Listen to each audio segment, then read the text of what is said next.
আজকে আমরা দেখব কিভাবে গিফট কার্ডটা আমরা ব্যবহার করতে পারি। এই হচ্ছে গিফট কার্ড। আমি যদি এখানে ক্লিক করি, গিফট কার্ডের ভেতর প্রোডাক্টসের আন্ডারে যদি আপনি নিচে আসেন, এই যে দেখেন গিফট কার্ড, এখানে যদি আসি, তো গিফট কার্ডটা আমরা ব্যবহার করার আগে তার আগে বুঝি যে গিফট কার্ডটা কেন ব্যবহার করা হয়। সাপোজ আপনার নতুন একটা স্টোর বা নতুন একটা বিজনেস, তো আপনি চাচ্ছেন যে আপনার এই স্টোর থেকে কেউ একটি ডিসকাউন্ট টাইপ পাক, হ্যাঁ, কেউ যখন একটি এই প্রোডাক্টটা ধরেন সাপোজ পারচেস করতে যাবে, তো সে চাইলে একটি গিফট কার্ড পাবে যেটার মাধ্যমে এটার প্রাইস হচ্ছে $99।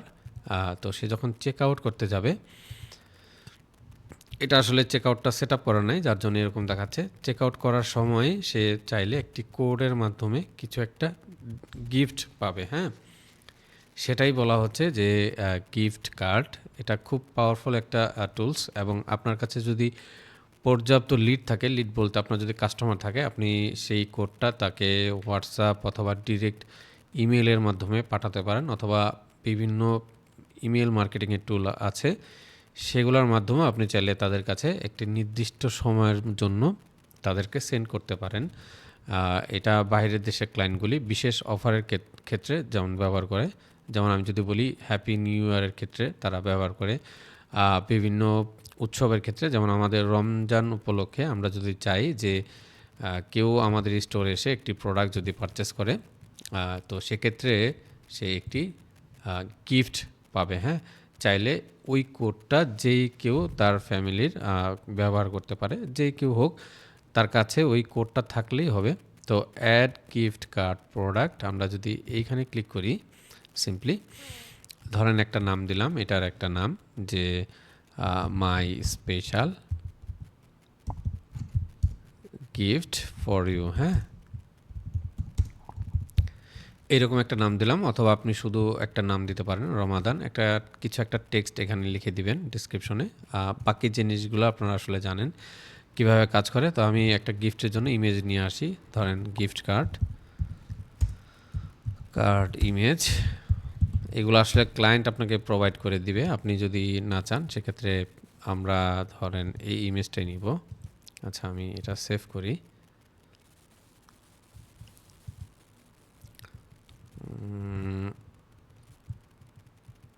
আচ্ছা, ধরেন সেভ ইমেজেস। আচ্ছা, এটা ইমেজ ডাউনলোড করলাম। তো এখন আমাদের স্টোরে আসলাম এবং এই ইমেজটা আমি এখানে রাখলাম, হ্যাঁ।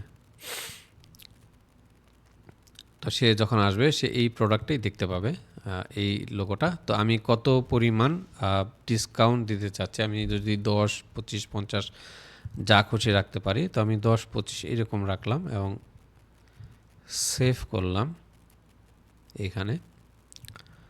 এরপর হচ্ছে আমি যদি ব্যাগে আসি, তো এই হচ্ছে আমার যে কার্ডটা, সেটা মার্কেট সেলস চ্যানেল। আচ্ছা, বাকি যে জিনিসগুলা অ্যাজ লাইক, আমি যদি এখানে আবার ক্লিক করি, তো আচ্ছা ডাইমেনশন 20-25 দেখাচ্ছে, চাইলে একটা ইমেজ সেট করতে পারি। এবং আমি যদি প্রোডাক্টস থেকে আমরা দেখতেছি, আমরা যদি প্রোডাক্টসের এখানে আবার ক্লিক করি,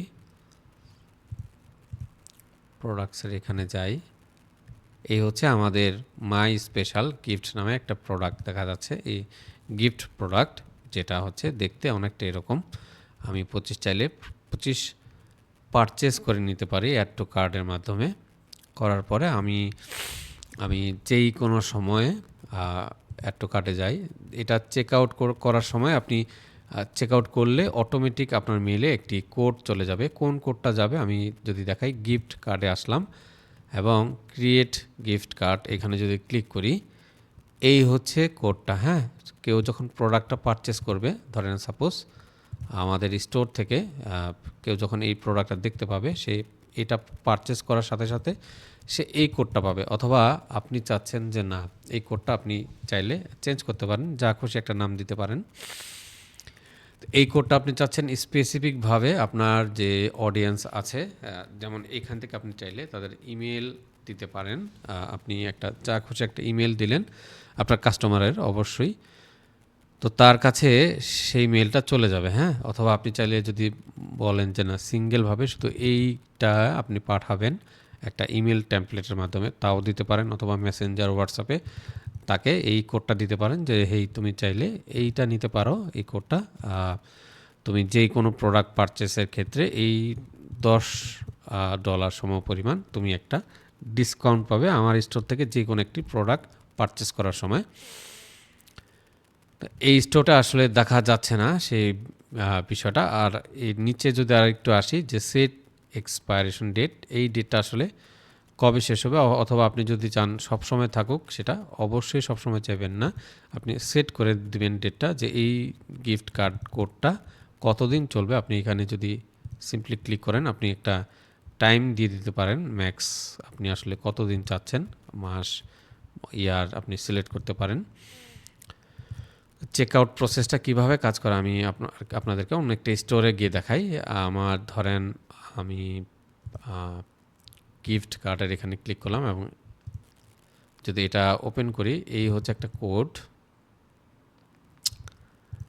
আচ্ছা, আমরা এখানে আবার আসি, ধরেন ক্রিয়েট গিফট কার্ড একটা নাম দিলাম, এই হচ্ছে গিফট কার্ড কোডটা, হ্যাঁ? তো এই কোডটা আমি যখন অ্যাপ্লাই করবো, এখানে প্রাইস দেওয়া আছে, আপনি চাইলে বাড়াতে কমাতে পারেন, যা খুশি সেটা দিতে পারেন। তা আমি এটা সেভ করলাম এবং এই হচ্ছে আমার কোডটা, হ্যাঁ? এই কোডটা আমি যখন কপি করব, কাউকে দিলাম, সাপোজ কেউ আমার এই স্টোরে ভিজিট করলো এবং সে যে কোনো একটি প্রোডাক্ট পারচেস করলো, আমি ধরেন এগুলা রিমুভ করে দেই, আমি আবার আসলাম স্টোরে।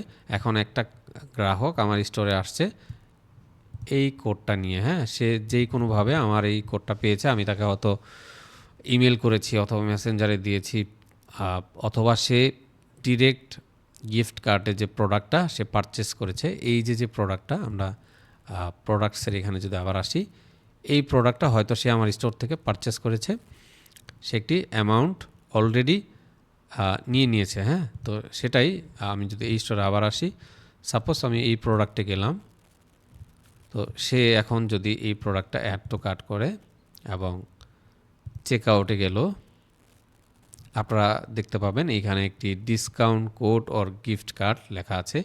টোটাল প্রাইসটা হচ্ছে $25। আমি যদি সিম্পলি কোডটা পেস্ট করি এবং যদি অ্যাপ্লাইতে যাই, এখন দেখতে পাচ্ছেন $10 সমপরিমাণ গিফট কার্ড, যেটার কোড হচ্ছে এই কোডটা, মাইনাস $10, টোটাল প্রাইসটা 15 হলো।